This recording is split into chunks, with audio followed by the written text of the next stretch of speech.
Welcome to BARI Banter, where we talk everything bariatric surgery with the people that know it best, the patients. I'm Shannon, and I'm here with my co-hostess with the mostest, Lita. So sit back, relax, and remember, sip, sip, sip.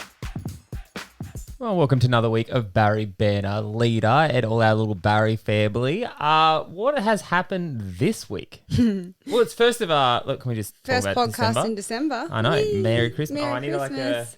Merry Christmas song. It's probably still programmed in there from last year. Probably is. Not going to lie, but I don't know which button it is, so I'm not going to risk it. Guys, happy 1st of December. Hope all those little Christmas trees went up. We've got a little bit of tinsel here and a little Christmas tree behind us. And this week we've been house hunting. We have been. We've been driving house up to hunting. Hervey Bay looking for some properties. We drove through there when we went up in the van, and I've never been to Hervey Bay before, and I pulled up and I was like, wow, this place is awesome. Everyone always says it's like a retirement village. I didn't feel that at all. Maybe I'm just getting really old, and I'm like one of us. But we were just kind of like, there's a park run, sold. Yeah, there's that's a it. great running track, sold. We could go open water swimming. That's a trifecta if you ask me. Why not? I know. They have a Kmart and a Bunnings. That's like, I'm done. She's like, hey, you had me at Kmart. You had me at when that's in Kmart. the like where Oh, should and we live? Officeworks. There's an Officeworks too.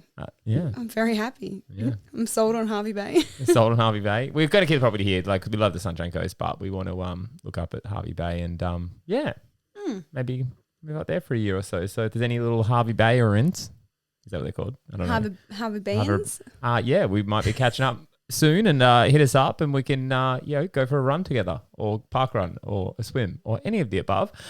Speaking of water,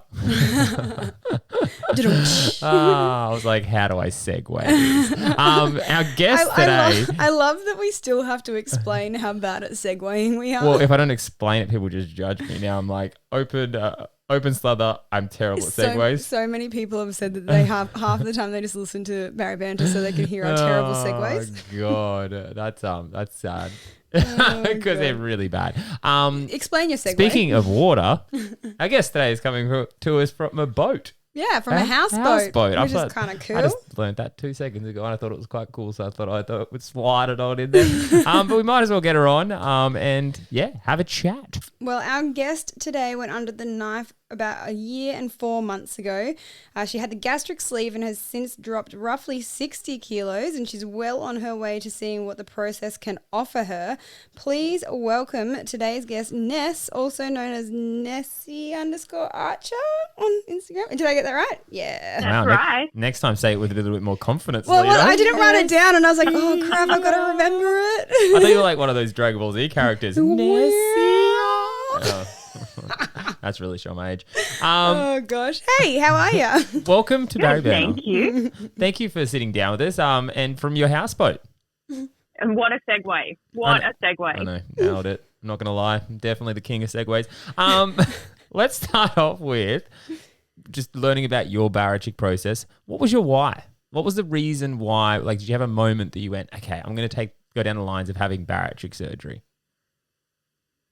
I think from being an adult who has always struggled with their weight, and then just always sort of having those comments, you'd be a lot prettier if you lost weight, or you've got a really pretty face, but you'd be prettier if you lost weight.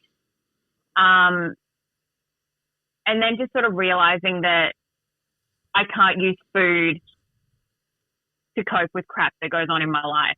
Like that's never going to be a long-term solution. And I found last year in July, I was talking to some of my close friends at work. I was like, I need to do something. I need to make a decision. And I said, well, what if I do surgery? And we spoke about it, over a few lunchtimes, and I found a surgeon, made an appointment, came back to work and said, oh, by the way, when I was on my day off yesterday, I went and met with a surgeon. I'm booked in for surgery in 2 weeks. Whoa. Wow. So you're one of those people who didn't wait because a lot of us do the gap and, you have to wait a year. You were just like, all right, let's get this done. Well, yeah, I met with the surgeon. He recommended that gastric sleeve would be appropriate for me. And he said, well, I can book you in 2 weeks. And at that point I was like, okay, let's do it. And I used my super to fund the surgery. And I said, the only thing that would obviously stop that happening is whether my super releases it on time. And they released it 2 days before my surgery. Oh, wow. Cut it very fine.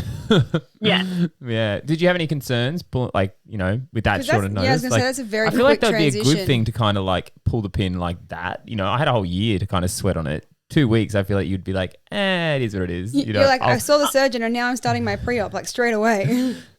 And I don't think I allowed myself time for it to really sink in.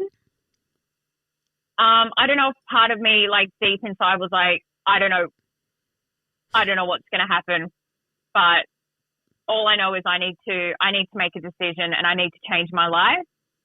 But I don't think I really realized how this was going to change my life.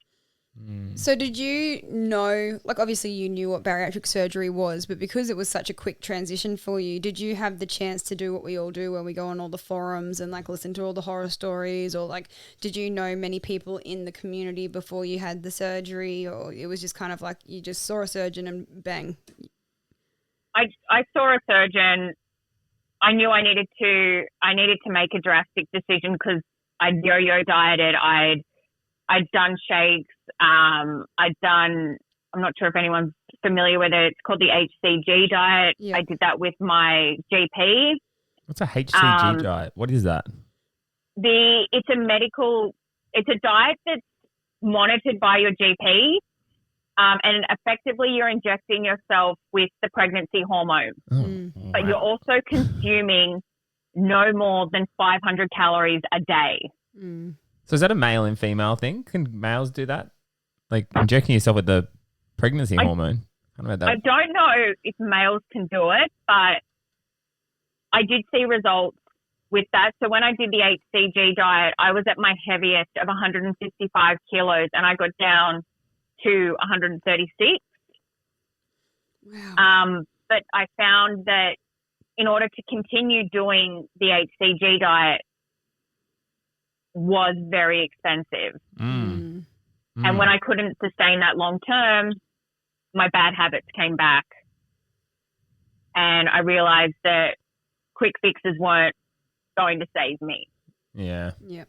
Is it funny that like thinking about someone injecting a hormone into me sounds more extreme to me than having bariatric surgery? Like, is that weird? Like I kind of like, to me, having hormones injected, I'm like, oh geez, like what if I got a man boobs? No. But I think that's also like it's a long process because it's not like you just go once and you have the whole, like it's an ongoing thing. So like whereas surgery, you have surgery and then you've got to learn to live with the tool that you've been given. Whereas with, you know, your Hcg diets and all those sorts of things, it's a ongoing, you've got to keep on going back and getting the injections, or with Duramine and all those sorts of things. You've got to, it's an ongoing. Hypnosis. There is so many ways out there to try and lose weight, isn't there? Like I'm constantly learning new ways. Like that one, never heard of it.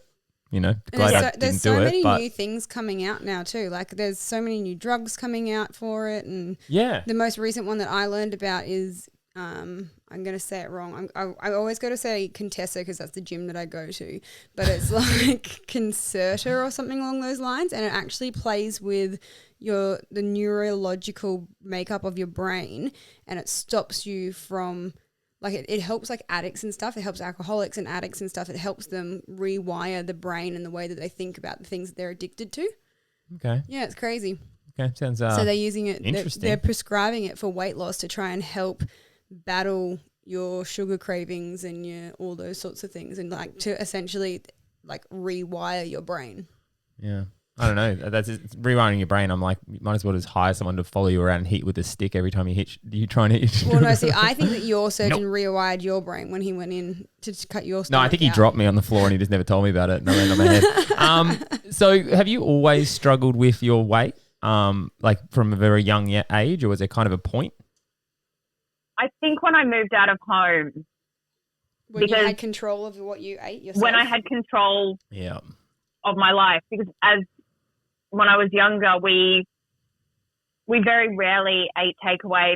Mum would always prepare a lovely meal, meat, veg, you know, everything in appropriate sizes. And then I move out of home and suddenly I've got all the control, and takeaway is almost every night, or eating out is almost every night, and making bad choices. Yeah, convenience. It's all that convenience stuff. I remember the first day, I think it was like the first week I got my car license, I like went to McDonald's in my car and like I just took Macca's up to the top of this point, drove up there and sat in my car and ate it. And I was like, wow, this is life. This is amazing. How good is this? And I'm like looking back at that and I'm like, wow. But it's funny that I hid away to do it because I'm like, I shouldn't be doing this and I'll get in trouble for this if Mum saw me. But this is freedom. Who was it that we were speaking to the other day that just said that they refused to let themselves go through a drive-through because they knew the minute that they went through a drive-through, that was their undoing. Like they just knew that they just continuously kept I don't remember going. that conversation, but that's very true. Because if you get out of the car rather than going through the drive-through, it's kind of that accountability thing. You're less likely to do it because you A, might see other people, and B, it's a whole nother ball game. Like it takes a little more effort. I can't remember who it was we were talking to, but they just said they refused to let themselves go through the drive-through because it takes that little bit more effort. Yeah, I like it. Is there like looking back, like were you at your biggest? Do you recognize certain habits that you had like around food? Or was it mainly eating your feelings? Like were there certain habits you look back on it as a key to why you did struggle with your weight back then, or? I think I used food as a coping mechanism. I used food as a way to celebrate wins at work.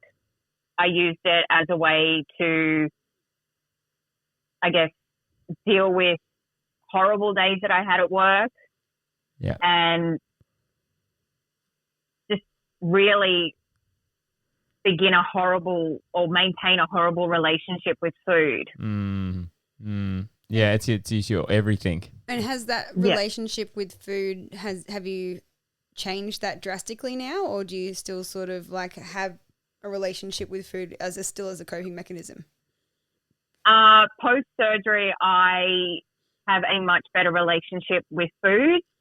I no longer use food to celebrate the wins. I don't use it to deal with the crap days.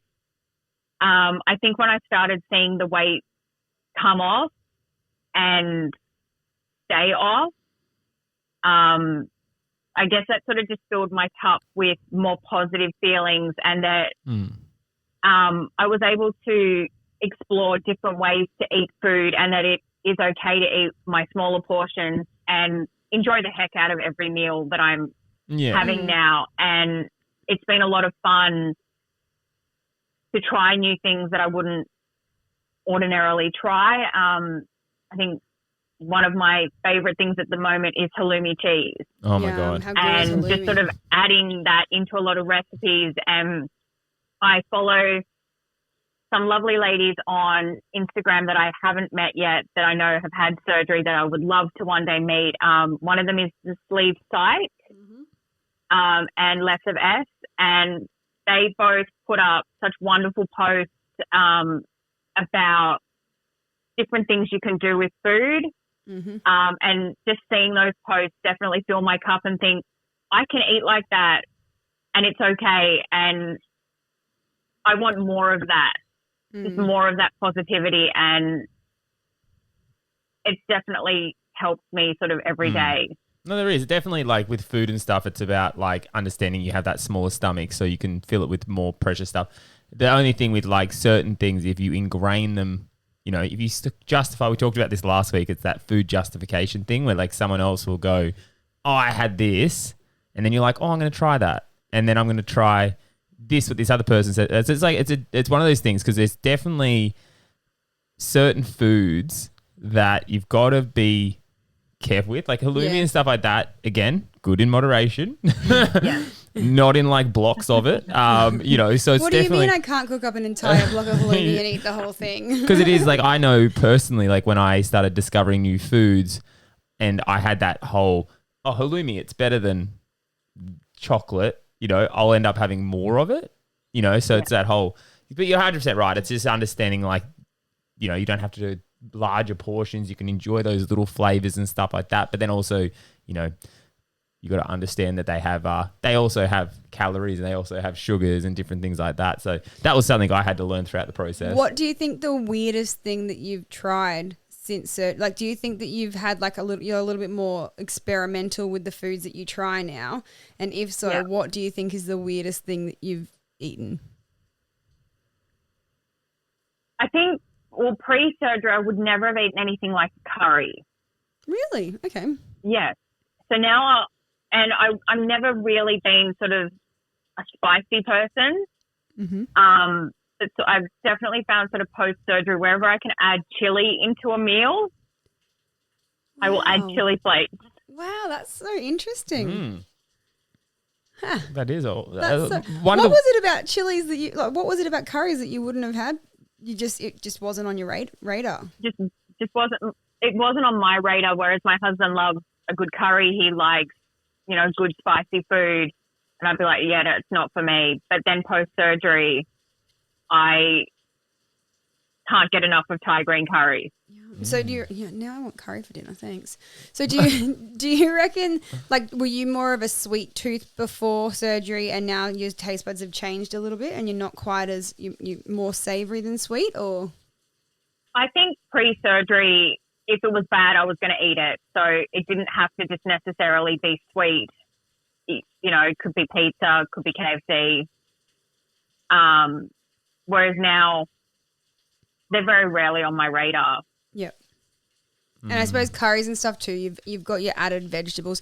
If anybody can hear in the background, it sounds like something that Shannon's having a pee. It's absolutely peeing down outside, and it's just the background noise. I thought I'd point that out because I'm like, it sounds like Shannon's taking a wee. I don't think people will actually be able to hear it. Now it makes it sound like you're kind of covering up for something. You're like, just Shannon's peeing in the corner. Shannon, we're just going to ignore that. No, but with the curries and stuff, like, I love that because you can still go out and like to restaurants and stuff like that and enjoy curries and enjoy the papadums and all that sort of thing. But you're also throwing in like vegetables, because most curries these days have got your veggies, they've got, your zucchinis and your carrots and all that sort of thing. So it's definitely better than going and having a burger which has got like a slice of tomato and a tiny bit of lettuce in it. So. Yeah, because I think that's something you got to like be wary of, and something I've started doing now is trying to sneak more vegetables into basic things, because I know with other things in the past it's been like, if I had a curry, it would be chicken rice sauce, there'd be no, but now I'm trying to, like, if I do a curry,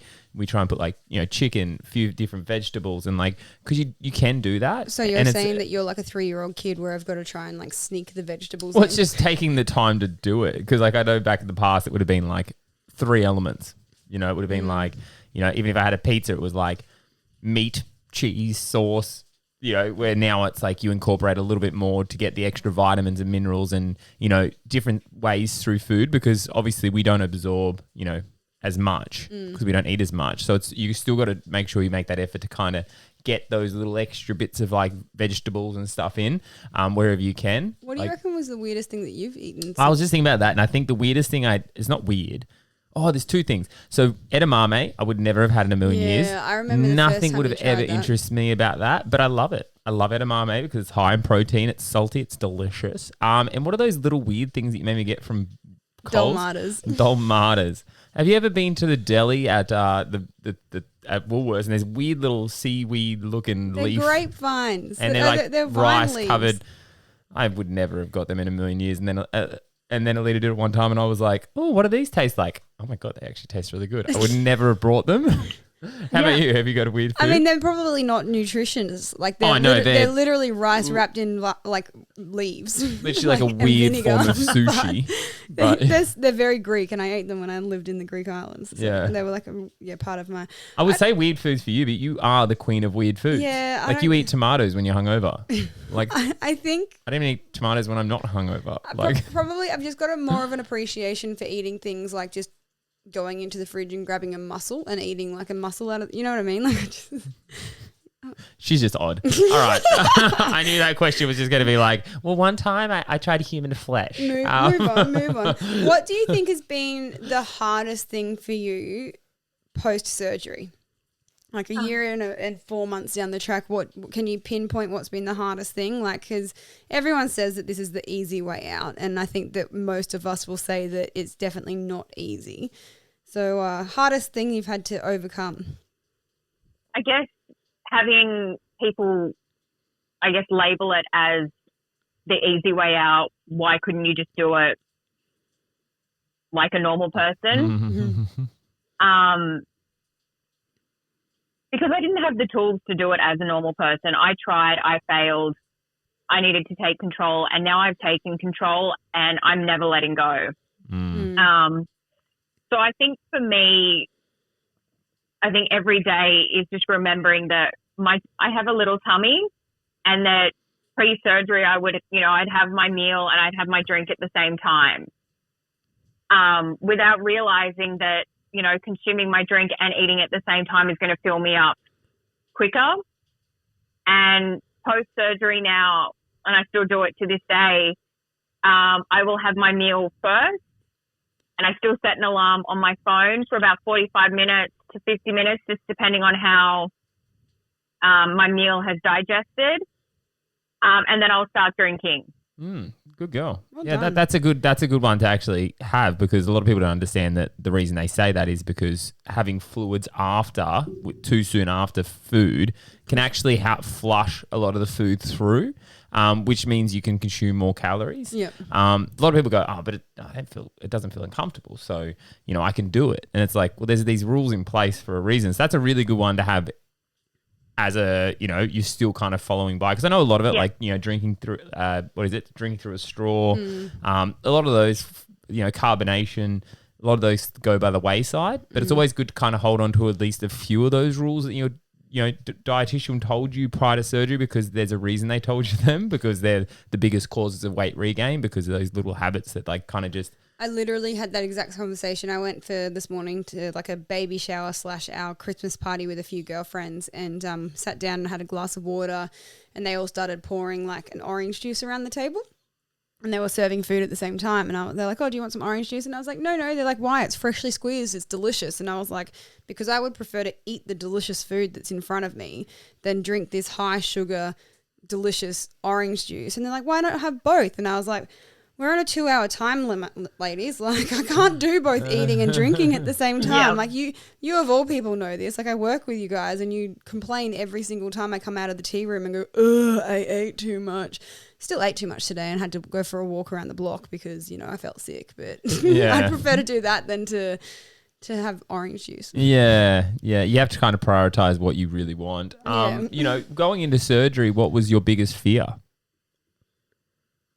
I guess it's the same fear that maybe everybody has, that I'm not going to wake up. Had you had surgery prior to this? Yes.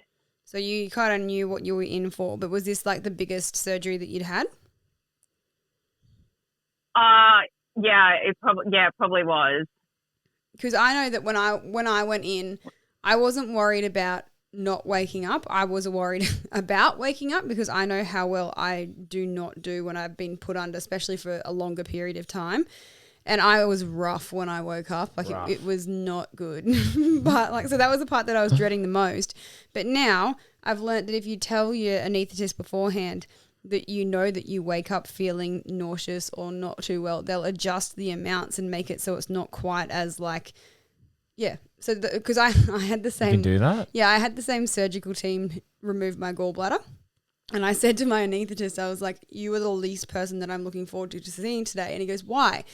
He goes, I'm the one that keeps you alive. And I was like, yeah, but you were also the one that made me feel like absolute crap last time. And he was like, oh, well, why didn't you let me know? And I'm like, I'm letting you know now. And he's like, okay, I'll just adjust this, this, and this. And I woke up fine the next time. I'm not going to lie. I would not be criticizing an anaesthetist before he's about to put me under again. I'm like, well, last time you did a shit of a job. He's going to be like, so you're going to leave a negative review on Google?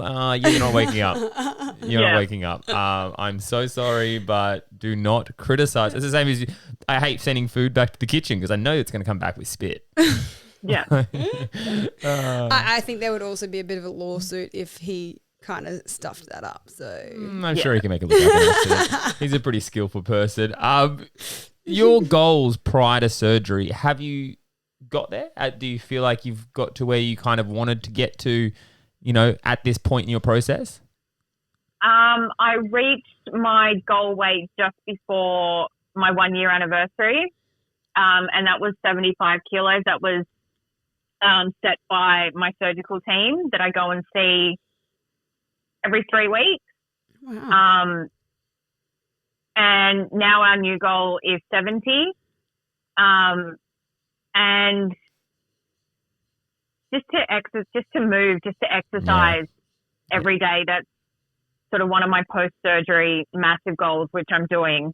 So yeah, I was going to ask if there's any non-weight related goals that you had, and it was good. You just followed that up. You're like, I had these goals as well. I segued into that. Yeah, no, I love that. So did you just say that you see your surgical team every 3 weeks?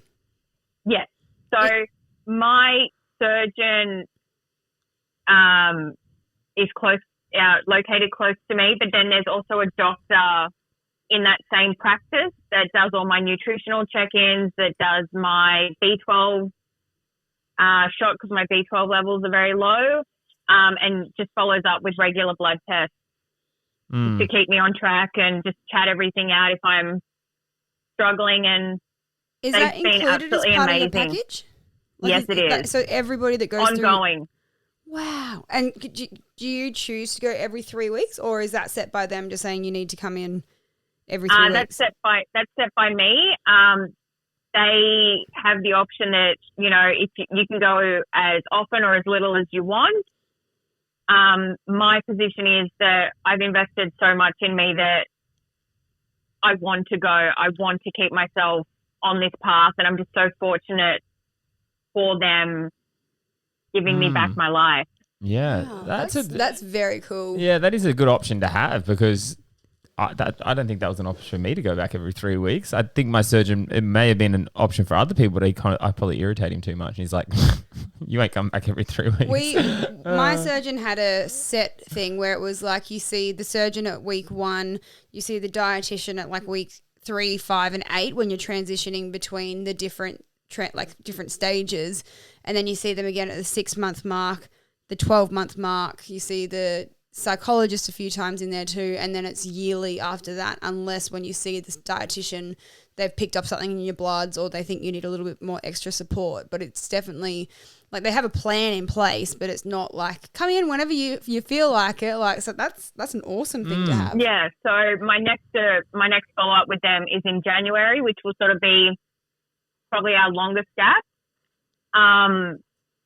But I mean, if I needed to go in before then, I just need to pick up the phone and they either do a sort of phone or video conference just to reassure me, keep me on track, which is just...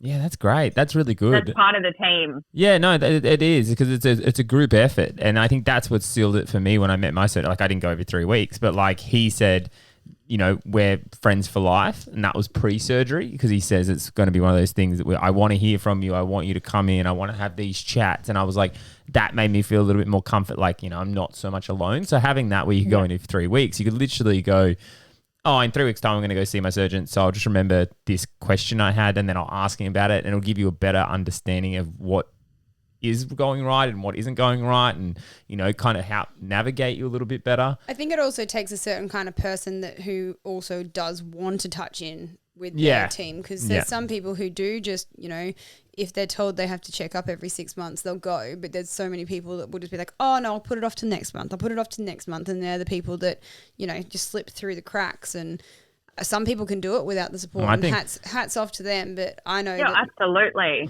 I know personally, like 3.5 years down the track, I'm touching it with my dietitian again, because it's kind of like, all right, well, this habit started to come back in. How do we go about fixing this so it doesn't spiral out of control? Putting plans again in place, and because we do that's something I've talked about a million times. It's like we don't know it all, and they're the people that do know it all. So if we can take as much as we can away from them, and just take a quarter of what they understand, it's always going to put us in a better place to be successful long term.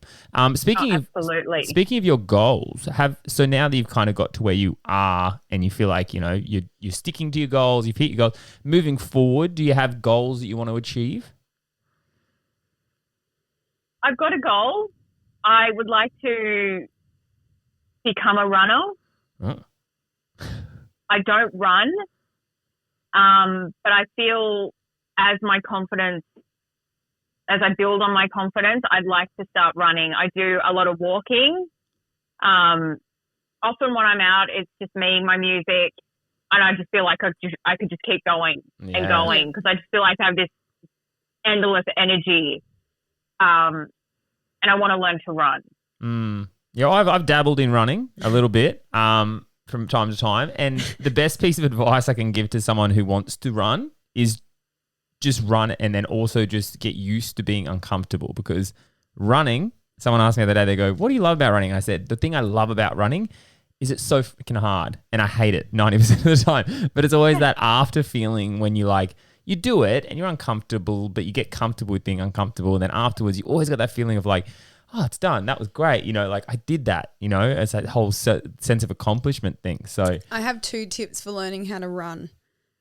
Because I'm starting to learn how to run again because... Was this the 4th time you've learned how to run? Yeah, this is the 4th time that I've forgotten and I'm learning again. The first one is don't listen to the thoughts in your head because they're not true. Like you are not going to... You're not dying. We're very soft. You're not dying. Yeah. Your knee probably doesn't hurt as much as what you're thinking it does. Like, you're fine, Alito. Just keep going. And the second one is to listen to good upbeat music because I always find if I'm listening to something like Ziggy Albert's when I'm running, all I want to do is I'm like, oh, I just want to be laying on the beach, like sunbaking. But if you're listening to something that's like 180 beats per minute or like faster, you actually get a good run up and you stick to the beat.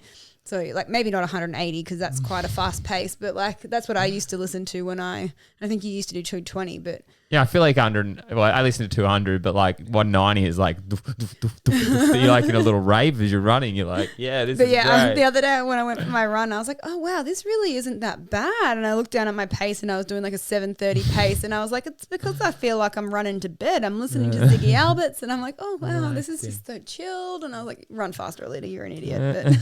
But well, that's a great goal. I love that, and it is. It's something like. It seems more intimidating than it is running because it's like, I remember I used to always be like, why would people run? And mainly that was like because I was in my head going, but it just looks like in my head, I'm like, I couldn't do that. So, as soon as you started doing it and you keep at it because it's very easy to quit, like with a lot of things because we like to be comfortable and we'd much rather be laying in bed than running down the street. But you stick to it and you just keep doing it and turning up. And yes, it's always hard, but the hard increases. So it's always like, you kind of ease back and have those easier runs where you actually get to enjoy it. And if you run, you are a runner. Like it doesn't matter what pace you go at. It doesn't matter how fast you go. If you run, you are a runner. And that's one thing that I've had to sort of like get into my head because all the girls at the gym. What defines running though? Like, is it anything faster than a walk? If you run, if you class what you're doing as a run, if it's faster than your normal it's faster walk. than a walk. Someone's like walking and like strolling and like, I'm a runner. I don't quite count. If you're pushing your comfort zone, which is faster than a walk. It's funny, I said to your mum today, we went to our local shopping centre to go do a bit of Christmas shopping, and I was actually thinking about you today, Ness, because you were like, oh, I need to get my steps up and I'm going shopping today. So I'm going to, hopefully I'll get my walking because you slept in this morning. And I was like, I said to Shan's mum, I was like, do you reckon people would think that we're crazy if we rocked up in our active wear and decided to just go for like a 5K jog around around the shopping centre? Like they do it in America. They have jogging and walking groups around the massive malls over there. And Deb goes, I think people would think that we stole stuff. You're not with security guards like chasing you through the shopping centre. No, I can get behind that. We can call that, we can even incorporate it every time we go to the shop so it becomes like speed shopping. Yeah. I would love that. How fast can you get your eggs from Oh my Coles? God, can we please do that? Next time if I go with you to the shops next time, we're doing speed shopping. No, because it's gonna be so much fun. You already call me a dawdler, so like I run slower than you. Did you make sure you don't crash your trolley into people? You get 2 wheels. No, you'd be limited to a basket and it's just as quickly as you can fill up your basket and that's all you get. Just go. Did you get your steps in today? Did you hit your step target? No, I'm at 9,500. But I will hit it before I go to bed tonight. So my question to you, living on a houseboat. Yeah. I asked you before, is your houseboat floating? But it's obviously it's floating. No, she has it on a spare block next to her house, and she just lives she's on sunk. She's SpongeBob. and she's fun. Yeah. Under the sea. No, but like, do you frequently move your houseboat around, or is it just moored always in the same spot? It's just moored in the same place most of the time where we are. So being on a houseboat hasn't like hindered your ability to be able to like go to the shops for weeks or like get off the boat and go for like a walk or whatever. Like it's not like you're out in the middle of the ocean for a bit and then you come back every 2 weeks or anything like that. No. We're based at a marina. We're in a lovely small town in New South Wales called Brooklyn. There's one road in, one road out, and I've worked out various ways to get up my 10 kilometres every day. You walk around the and entire town. Yeah. Walking around the entire town, saying hi to people I don't even know, but now I'm out and about so often, they're always waving, which is really nice. And part of my, I guess, countdown to Christmas every day in December, I'm wearing a different Christmas shirt as I go walking out and about. I love that. I like literally wake up every morning and look forward to watching your stories because I'm like, what shirt has she got on this morning? Can you do that like all throughout the year depending on what season it is? And I'll just like jump on and be like, what Halloween shirt is she wearing this week? I think I'm going to have to. I think I'm going to have to. It's actually kind of cool. Like I wake up and I look forward to it. Yeah. Isn't it cool that you can like go out now and, you know, you get to know people as you do your little walk and you get to like socialize and it's like you don't feel that sense of like judgment and like, because I know personally I would never have ran when I was bigger. Not because mainly I couldn't, but well, in my head I couldn't, but it was also because I didn't want to be judged or criticized. And now these days, you know, you run past someone a few times and you're like, hey, and then you like actually like get to know them, you know, and then you kind of develop like relationships with these people that once upon a time you would have been like, I'm going on the other side of the road. It's funny that you say that because there's a gentleman that we see running every single morning and he lives in our street and I just know him as the man that we run past every morning. And we had our street Christmas party on Friday night and I went up to him and I was like, I've got to ask you, what is your name? Like we literally see you every single morning and we wave to each other, we say hello, but I was like, I don't actually know who you are. I was like, it's just funny these little people that you meet along the way because you actually leave your house and you start developing these habits and they're the same habits as what obviously other people have got, so you get to know them. Yeah. Especially I noticed that I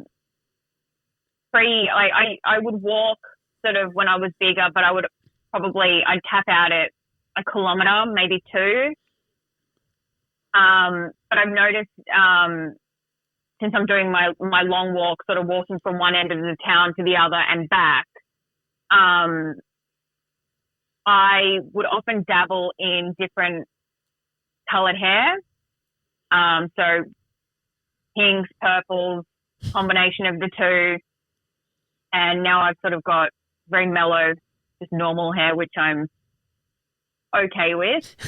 But people I would see every day when I'm walking, or when I change my hair color, sometimes they'd stop me and they'd be like, where's your hair? Like, where's your colored hair? And it's just nice that people see me.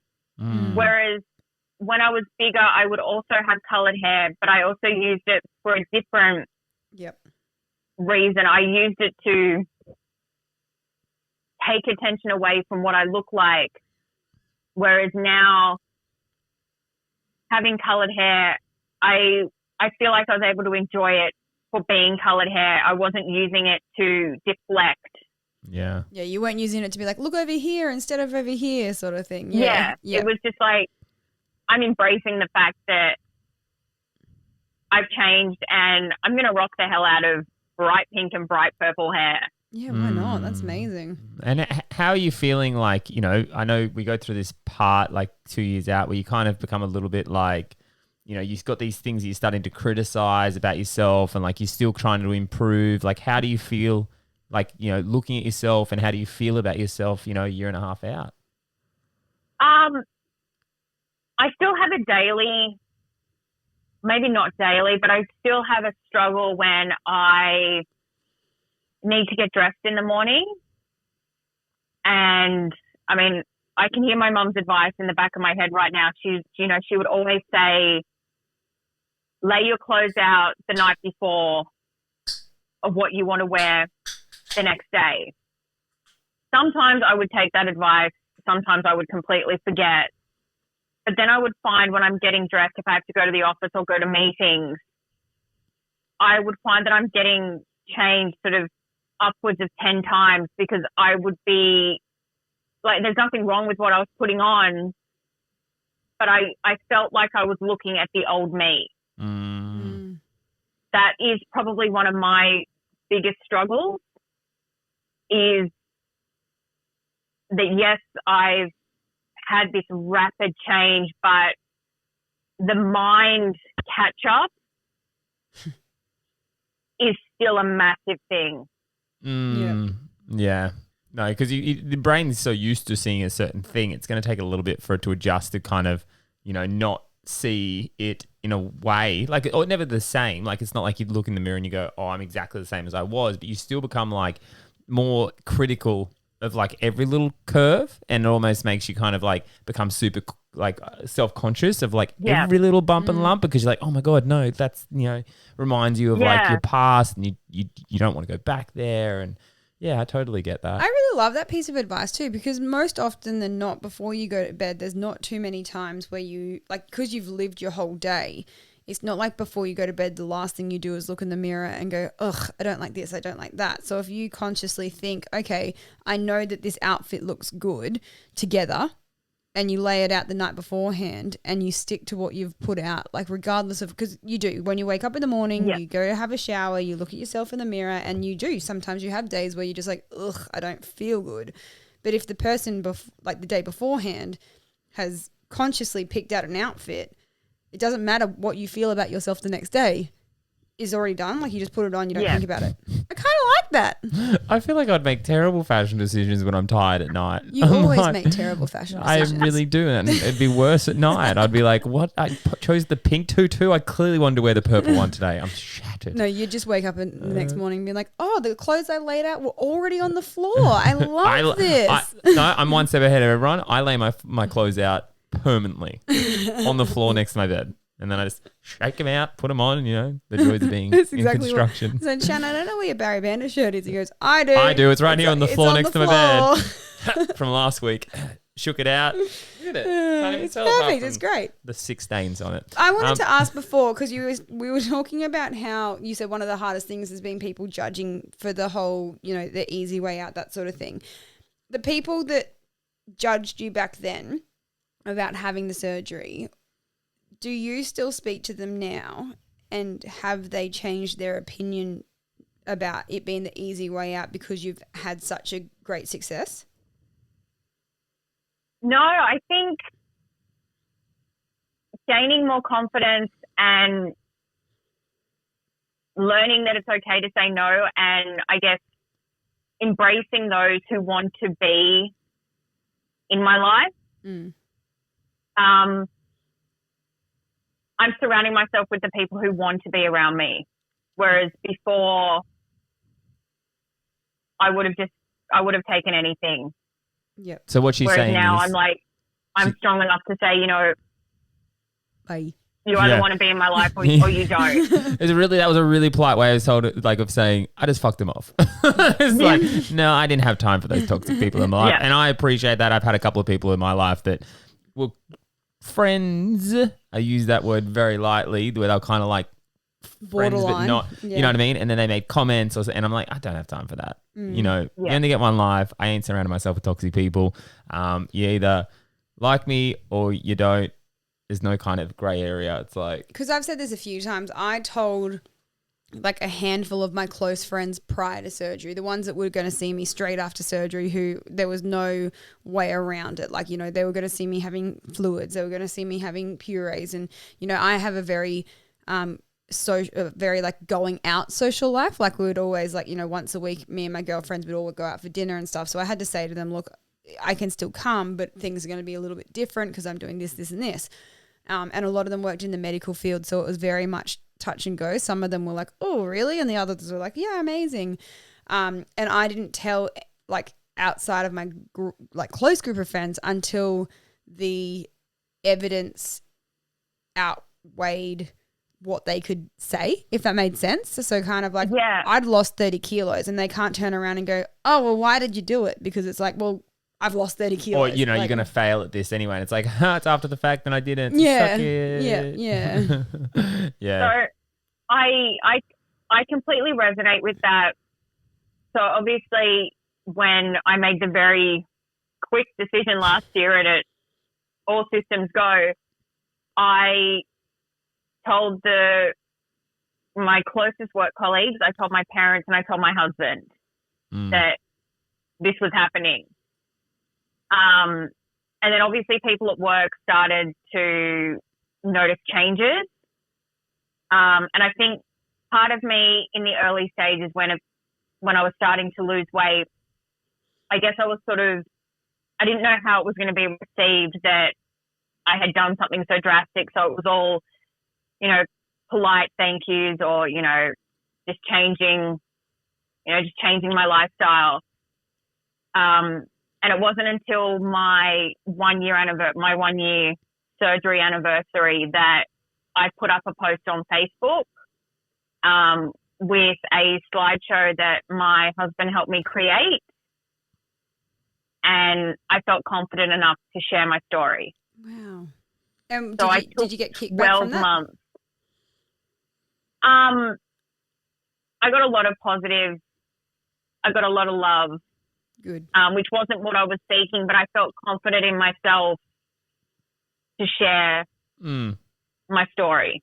Which that's like huge. What you just said then, I had confidence in myself. Like that in itself is huge because a lot of us prior to surgery just don't have any confidence in ourselves at all. So like that one sentence alone just speaks volumes because for you to now say that you've got confidence in yourself and to share huge. it and like kind of like be You're like, proud. You're people proud of may yourself. people may judge me, but it's like I don't care. Like you've developed that side of yourself, where it's like you understand you're doing it or you're sharing it because you're proud of yourself.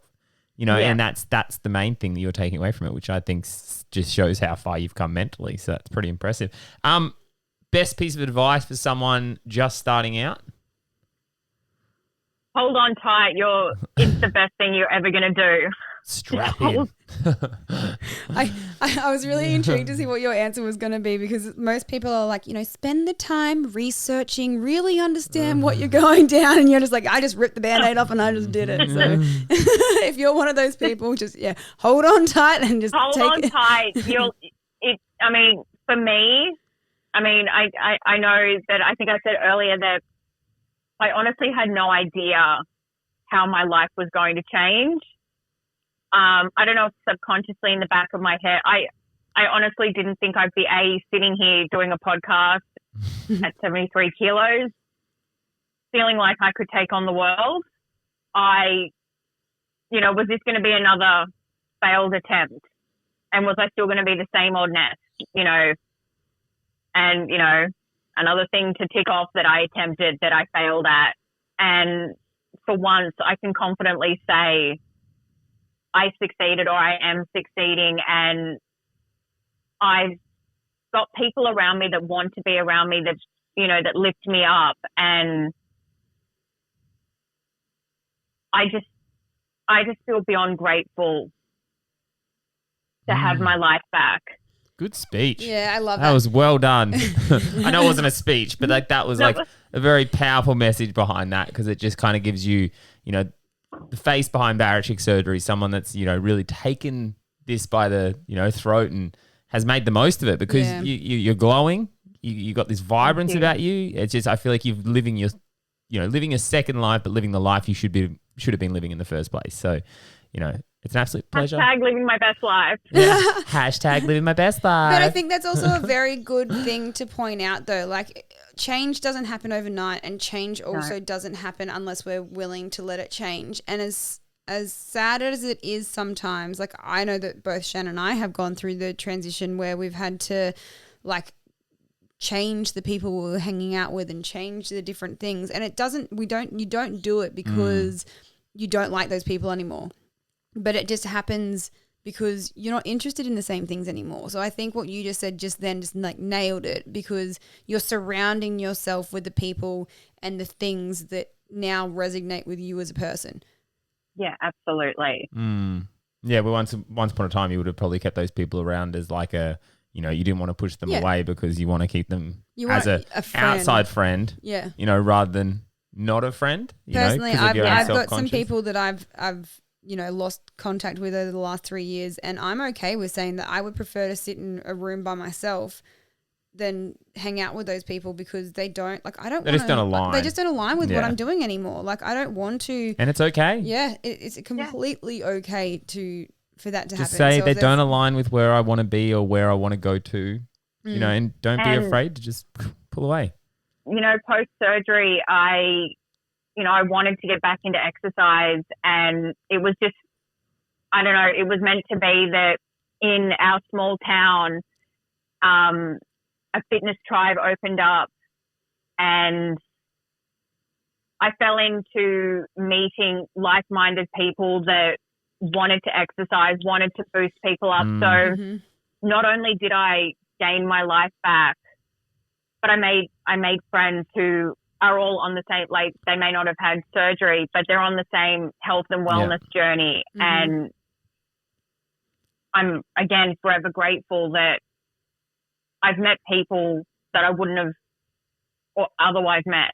And I think I think you also need to realize, though, that like, it's not like that fitness group just happened to fall into your lap. Like, yes, it probably opened at the right time, but because your habits and your mindset were changing, you were starting to kind of look for those things. They might have been there in the past, It but you might have always been just there, never but you just looked. didn't know that they were there because And you now they weren't looking align. at that. So, like, it's kind of like, if you can't expect things to just fall into your lap, because 90% of the times it doesn't. It's just that you're slowly like broadening your horizons and being kind of like that. The first time that Shannon and I ever did parkrun, we were like, why are these people running? What are they doing? And then we're like, oh, that's that thing called parkrun. And we put now ourselves running out for there. fun. Yeah, we put ourselves out there. What did is it. this thing called running for fun? I don't get it. Like, it's so early. What are they doing? But because we kind of we're like, oh, okay, what is this? Like, and you just kind of, you start seeing things differently, and you start like looking for things that might be outside of your comfort zone. Like, and the more you look, the more what's the saying? Like, when you're not looking for love, you'll find it.